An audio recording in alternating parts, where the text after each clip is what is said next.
ఈ కూటమి ప్రభుత్వం వచ్చి సంవత్సర కాలం గడుస్తున్నా కూడా వాళ్ళు ఇస్తానన్న సంక్షేమం కానీ వాళ్ళు ఇస్తానన్న పథకాలు కానీ వాళ్ళు ఇస్తానన్నటువంటి హామీలు ఏమీ నెరవేర్చకుండా అన్ని ఆర్టీసీ బస్సుల్లో ఎక్కడికి పోవాలన్నా ఉచిత ప్రయాణ సౌకర్యం ఆడబిడ్డలకి అరేంజ్ చేస్తాం. అందరికంటే దారుణాతి దారుణంగా వెన్నుపోటు పొడిచింది ఈ రాష్ట్రంలో ఉన్నటువంటి 2 కోట్ల మంది మహిళల్ని. అవునా కాదా అనేది ఒకసారి సబ్జెక్ట్ పరంగా మాట్లాడతాను, ఆలోచించండి. ఈ కూటమి ప్రభుత్వంలో ఉన్నటువంటి సాక్షాత్తు హోంమంత్రి అనిత గారు అసెంబ్లీ సాక్షిగా చెప్పినటువంటి అగత్యాల లెక్క 16,800. అంటే మీ లెక్కల ప్రకారమే గంటకి 3 అగత్యాలు ఆడబిడ్డల మీద జరుగుతున్నాయి. తెలిసి 16,800, ఇంకా తెలియక ఎన్ని అని అనేది ఒకసారి ఆ దేవుడే ఆలోచించాలి.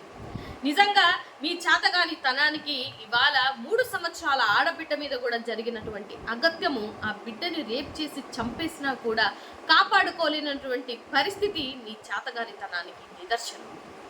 ఒకసారి ఆలోచించండి. గతంలో దిశ యాప్లు ఉండేవి, దిశ పోలీస్ స్టేషన్లు ఉండేవి. అన్నిటినీ మీరు రాగానే నిర్వీర్యం చేసేసారు. పోనీ మీరు నిర్వీర్యం చేసి ఏదన్నా కొత్తగా ఏమైనా సాధిస్తారంటే ఏమీ లేదు. అదే యాప్కి పేరు మార్చుకొని శక్తి యాప్ అని తెచ్చుకున్నారు. పోనీ ఆ శక్తి యాప్ వల్ల ఏమన్నా అగత్యాలు జరగడం ఆగాయా అని అంటే నిన్న జరిగినటువంటి 3 సంవత్సరాల బిడ్డకి ఇలాంటివి కోకొల్లలుగా చెప్పొచ్చు. మీరు ఐడియాని దొంగలించవచ్చు కానీ ఐడియాలజీని దొంగలించలేరు.